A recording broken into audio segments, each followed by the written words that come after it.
In just over 5 minutes, Esther Ranson tackles the controversial issue of love between those with learning difficulties. First, the news here on ITV1 Wales.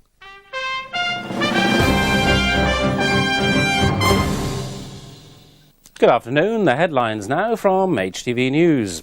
The Welsh Secretary says military action may still be needed to disarm Saddam Hussein. That's despite thousands of Welsh people joining the millions around the world in protests against a possible war in Iraq. Richard Nosworthy reports.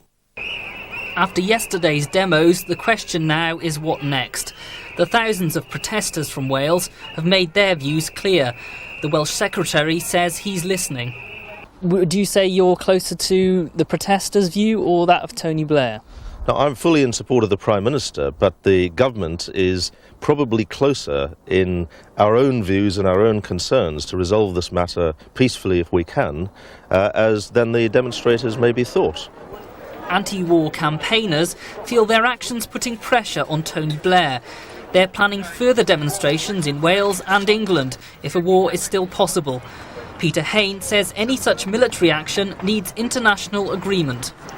We're working flat out to get a second United Nations resolution, and it is essential to get it in order to authorise any action that might take place. But we are also listening closely to people's views. And those views could hardly be clearer. Richard Nosworthy, HTV News. The results of a post-mortem on a woman who died after being found injured in a Swansea street have proved inconclusive.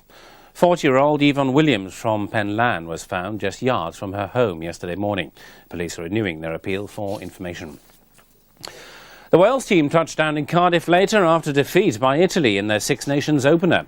Wales went down 30 points to 22 in Rome. It was their first ever defeat to the Azzurri. Coach Steve Hansen is now facing the massive task of preparing to face England on Saturday.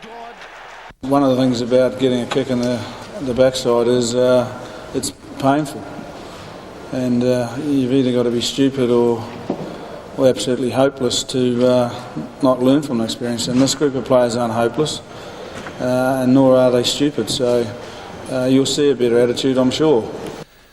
And that's it from me for the moment. I'm back with the next bulletin 5:30, but for now I'll say bye-bye. Bye-bye.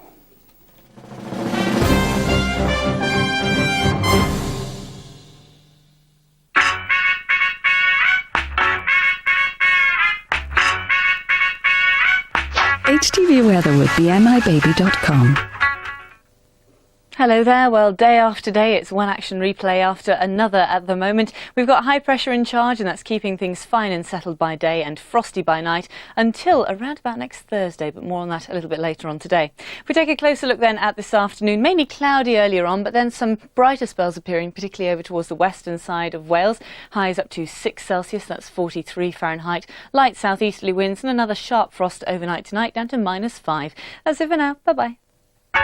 HTV weather with BMIBaby.com, the airline with tiny fares.